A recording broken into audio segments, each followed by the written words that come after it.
وعلیکم السلام ورحمۃ اللہ وبرکاتہ۔ محترم بھائی نے لکھا جی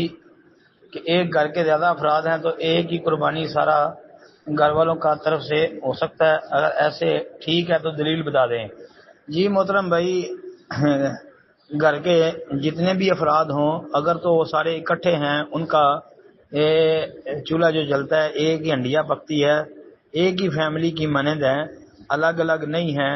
جی، کھانا وغیرہ اکٹھا ہے، تو گھر کا سربراہ جو ہے وہ اگر قربانی کر لے کوئی بکرا چھترا تو وہ سب کی طرف سے کفایت کر جائے گی جی۔ دلیل اس کی سیدنا ابو ایوب انصاری رضی اللہ تعالی عنہ کے بارے میں ان کے حوالے سے جو حدیث آتی ہے نا سنن ترمذی کی، کہ ابو ایوب انصاری رضی اللہ عنہ سے جب پوچھا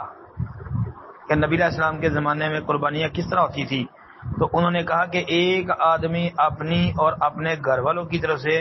ایک بکری قربانی کرتا تھا، وہ لوگ خود کھاتے تھے اور دوسروں کو بھی کھلاتے تھے، یہاں تک کہ لوگ کثرت قربانی پر فخر کرنے لگے، اور اب یہ صورتحال ہو گئی جو دیکھ رہے ہو جی۔ یہ اس سے پتہ چلتا ہے کہ ایک ہی بکرا، ایک چھترا یا گائے کے اندر ایک حصہ رکھ لینا جی، گھر کے سربراہ کا قربانی اس طرح کرنا گھر کے تمام افراد کی طرف سے کفایت کر جاتا ہے، اور یہ حدیث بھی ثابت ہے، سند اس کی حسن ہے۔ امام ترمذی رحمۃ اللہ علیہ اس کو سنن ترمذی کے اندر لے کے آئے ہیں، 1505 نمبر پر ترمذی میں موجود ہے، ابن ماجہ میں 3147 نمبر پر موجود ہے، اور امام طبرانی رحمۃ اللہ علیہ کی المعجم الکبیر کے اندر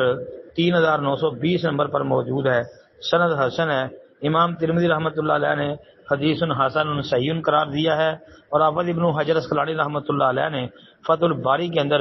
حدیث ابو ایوب کو صحیح کہا ہے۔ اور پھر یہ بات بھی یاد رکھیں کہ حنفی لوگ جو ہیں وہ اس طرح گھر کے جتنے بھی افراد ہوں سب کی طرف سے ایک ہی قربانی کو کافی نہیں تصور کرتے، تو اسی لیے تو علامہ ذیلی حنفی نصب الرایا کا مصنف، اس نے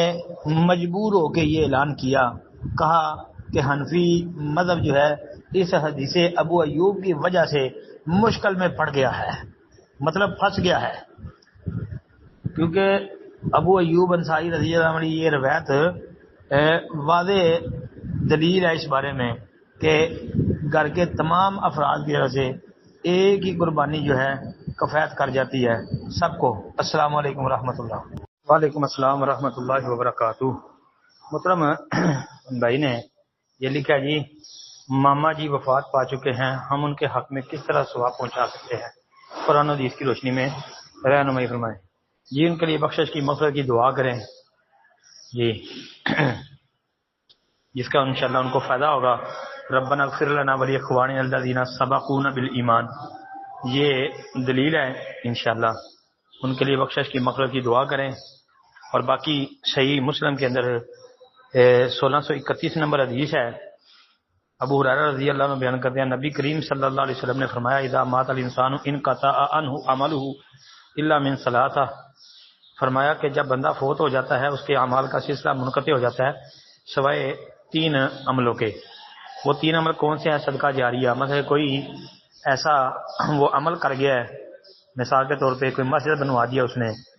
جب تک لوگ اس میں نماز پڑھتے رہیں گے اس کو اجر و ثواب ملتا رہے گا۔ یا کوئی یہ قرآن وہ ہدیہ دے کے چلا گیا ہے کسی مسجد کے طلباء کو، جب تک وہ پڑھتے رہیں گے ان کو ثواب پہنچتا رہے گا مرنے والے کو۔ یا کوئی ایسا کام کر گیا ہے، مثال کے طور پہ کوئی پانی لگوا گیا ہے کہ ہر آنے جانے والا وہ پانی پی لے، پانی سے فائدہ حاصل کر لے جی، تو انشاءاللہ یہ بھی اس کے لیے فائدہ مند ثابت ہوگا۔ یا کسی کو دوسرے نمبر پہ علم پڑھا کر چلا گیا ہے جی، علمی باتیں بتا کے چلا گیا ہے، جب تک لوگ اس سے اس کے علم سے فائدہ اٹھاتے رہیں گے انشاءاللہ اس کو اجر و ثواب ملتا رہے گا۔ تیسرا، او ولد صالح، یا اس کی نیک اولاد جو کہ یدعو لہ، جو اس کے لیے دعا کرے جی، جب نیک اولاد اس کے لیے دعا کرے گی تو اس کا فائدہ بھی اس کو ہوگا. یہ یاد رکھے. اب باقی یہ لوگ جو کام کرتے ہیں قرآن پاک پڑھ پڑھ کے پیچھے سے بلڈی کروا رہے ہیں جی، 10 قرآن بھیج دیے، 20 بھیج دیے، 50 بھیج دیے، 500 بھیج دیا جی، باقی کل 40واں جی برسی اس کے سال ثواب کے لیے، اس کا اسلام کے اندر کوئی وجود نہیں ہے. وہی کام کرنا چاہیے جو کتاب و سنت میں موجود ہو. السلام علیکم ورحمۃ اللہ.